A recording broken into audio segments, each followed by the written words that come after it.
नमाज छोड़कर क्रिकेट खेलते हो। कुरान ने कहा अफामिनल्लज़ीना मकरुस्सय्यात अन यख़सिफ़ल्लाहु बिहिमुल अर्ज़ औ यातियहुमुल अज़ाब मिन हैसु ला यशऊरून अफामिनु अन तातियहुम बासुना बयात वहुम नाइमून।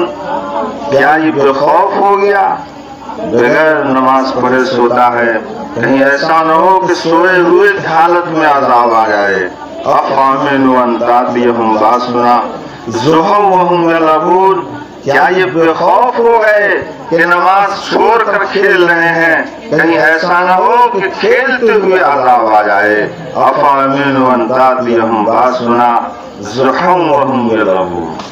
वो खेल रहे हों और अल्लाह का अज़ाब ऐसे ही हुआ है, ऐसे ही अल्लाह का अज़ाब आता है।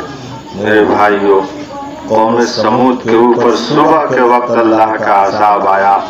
कुरान ने कहा अलैसा सुबह बिक़रीब, 12 घंटा और आराम से सो जाओ, 12 घंटे के बाद अल्लाह का अज़ाब आएगा।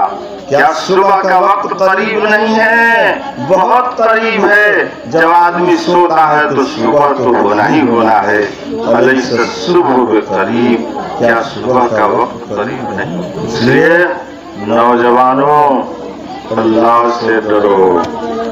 ये मत समझो कि हम नौजवान हैं, अभी हमारे अंदर गर्म खून है। इस गर्म खून को अल्लाह की इबादत में लगाओ, इस गर्म खून को नमाज में लगा दो, इस गर्म खून को अल्लाह की इबादत में लगा दो।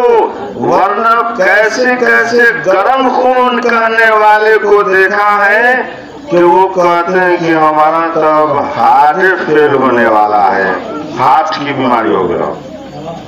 अभी तो शादी से पहले टन टन था, बाजा बजाया, बैंड बाजा बजाया और कूद रहा था। शादी के बाद तुझे हार्ट की बीमारी हो गई, ये काहे हो गया? तुम तो अल्लाह ताला से एग्रीमेंट ले लिया था कि नहीं नहीं हम तो मजबूत रहेंगे, ऐसे ही रहेंगे टनाटन बुढ़ापे तक। तो फिर अब क्या हो गया? तो मेरे भाइयों, ये मत सोचो नौजवानों कि मैं मजबूत हूँ। इस नौजवानी को गनीमत समझो और नौजवानी में इबादत करोगे तो अल्लाह कबूल करेगा। लेंगरा लोट हो जाओगे तो कहो कि मस्जिद किधर है, दिखावा था। अब तो तू लेंगरा लोट हो गया तो मस्जिद में क्या जाएगा? नौजवानी में मस्जिद को देखो।